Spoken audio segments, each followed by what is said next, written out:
సచ్చిదానంద అతిశయ అక్షయలింగ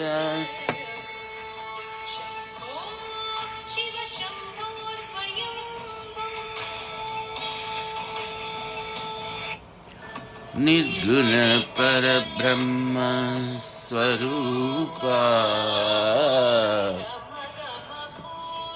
music classes నేర్చుకుంటున్నాను. చెప్పురా నవీన్, నువ్వు రమ్మంటే రావు. ఎక్కడికి రావాలరా? తానా తందానా? అసలు పాలిటీషియన్స్ 24 గంటలు నీకు పిచ్చి పట్టిందిరా నీకు? Why you want socialize with politicians? నాకు అర్థం కావట్లేదు. అసలు వాళ్ళకి మన ప్రొఫెషన్కి ఏమైనా సంబంధం ఉన్నట్టు? అది కాదు, అది కాదు. We have nothing to do with the politicians. వాళ్ళు ప్రజల్ని జరగల కంటే రాబందుల కంటే హీనం రా. మన ధర్మం ఏదో మనం. నువ్వు ఎందుకు వాళ్ళతో తిరుగుతున్నావు నాకు అర్థం కాదురా. పైగా నన్ను రమ్మంటావు. నిజంగా అసలు నా బ్రదర్వే అసలు మాట మాడితే అడుగుతావు.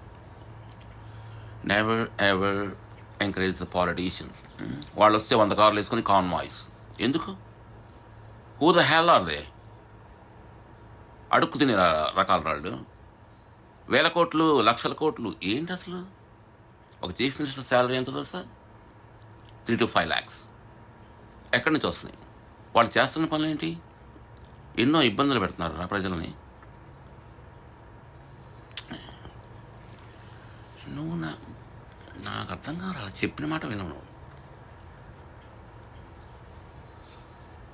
సో నేను ఒకటి చెప్తున్నాను. తప్పు చేస్తే ఎట్లా ఉంటుందంటే, మాండూక మహర్షి యొక్క కథ చెప్తున్నాను. ఆయన పరమ సద్బ్రాహ్మణుడు. అన్ని లోకాలకి ఈశ్వరుడు యాక్సెస్ ఇచ్చాడు. ఆయనకి ఈ లోకం లేదు, ఏ లోకమైనా వెళ్ళొచ్చు. పరమ సద్బ్రాహ్మణుడు. ఆయన ఒకసారి యమలోకానికి వెళ్ళినప్పుడు యమధర్మరాజు మా ఆతిథ్యం స్వీకరించండి అన్నాడు. చెప్పండి ధర్మరాజా, మీరు అలా అన్నారు అంటే అందులో ఏదో అంతరార్థం ఉంది అన్నాడు మాండూక మహర్షి. పరమ సద్బ్రాహ్మణుడు, గొప్పగా పెరిగినాడు, వేద పండితుడు. సర్వలోకాలకి ఈశ్వరుడు యాక్సెస్ ఇచ్చాడు. సో ధర్మరాజు ఒక మాట అడిగాడు. నువ్వు మత్స్యలోకంలో మానవుడిగా ఉన్నప్పుడు చిన్నతనంలో తూనీగల్ని హింసించావు. తూనీగలతో ఆడుకోవచ్చు కానీ తీసుకొచ్చి సూదులతో గుచ్చి చాలా హింస చేశావు. అందుకు ఎటు మా లోకం వచ్చావు కాబట్టి నా ఆతిథ్యం సూదులతో నీ శరీరాన్ని కూడా గుచ్చుతాను అన్నప్పుడు మాండూక మహర్షి చాలా విద్యావంతుడు, వేద పండితుడు, పైగా సద్బ్రాహ్మణుడు. ఆయన అన్నాడు, తప్పులేదు, నా తప్పుని మీరు గుర్తు చేశారు, కాకపోతే శిక్ష తీసుకుంటాను. తూనీగని తక్కువది కాదు, ఎందుకంటే దాని పని చక్కగా ఎగిరిద్ది, చూస్తూ ఆనందించాలి. కానీ తీసుకొని ముద్దుగా దగ్గర తీసుకొని వదిలేయాలి. అట్లా చేస్తే ఈశ్వరుడు ఆ ధర్మం ఒప్పుకోదు. సో దానికి నేను ఒప్పుకుంటా అన్నాడు. సూదులతో ఏదైనా ఎలాంటి శిక్ష అయినా. కానీ నీకు కూడా ధర్మరాజా ఒక మాట చెప్తాను.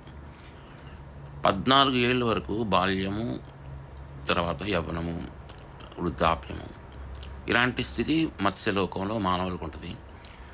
సో నీకు కూడా ఒక శిక్ష వేస్తాను.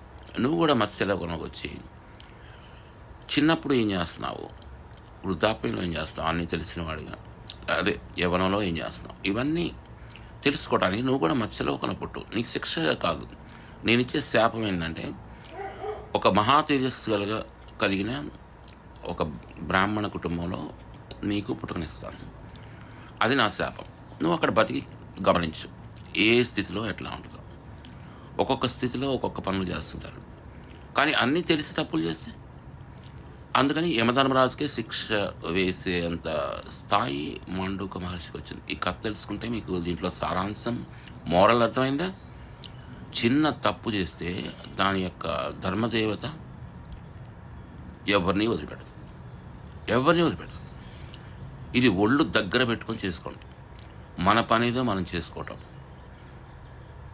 ఇప్పుడు లోకం ఎట్లా అయిపోయింది? ప్రతి దానికి ఎందుకు ఆ బడాయిలు? మన పని ఏదో మనం చేసుకోవాలి. మన ధర్మం మన లైన్స్లో మనం ఉండాలి. అది చిన్నప్పుడు అది నాన్న లారీలు ఆపాడు నవీన్, వాడు వచ్చి ఆ పెద్ద మనిషి అని చెప్పి ఊరుకున్నా కానీ తలకాయ పలుకొట్టాడు. వాడు ఏమంటాడు, మీ నాన్నగారు మా 10 లారీలు రైస్ మిల్లాడు అన్నాడు.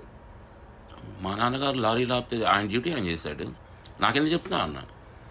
అది కాదు బాబు అన్నాడు. ఏంటి బాబు అన్నా. మీకు 10,000 లంచం ఇస్తా అన్నాడు. చేతిలో ఏమేమి లేదు, తలకాయ పాల్గొడతాను.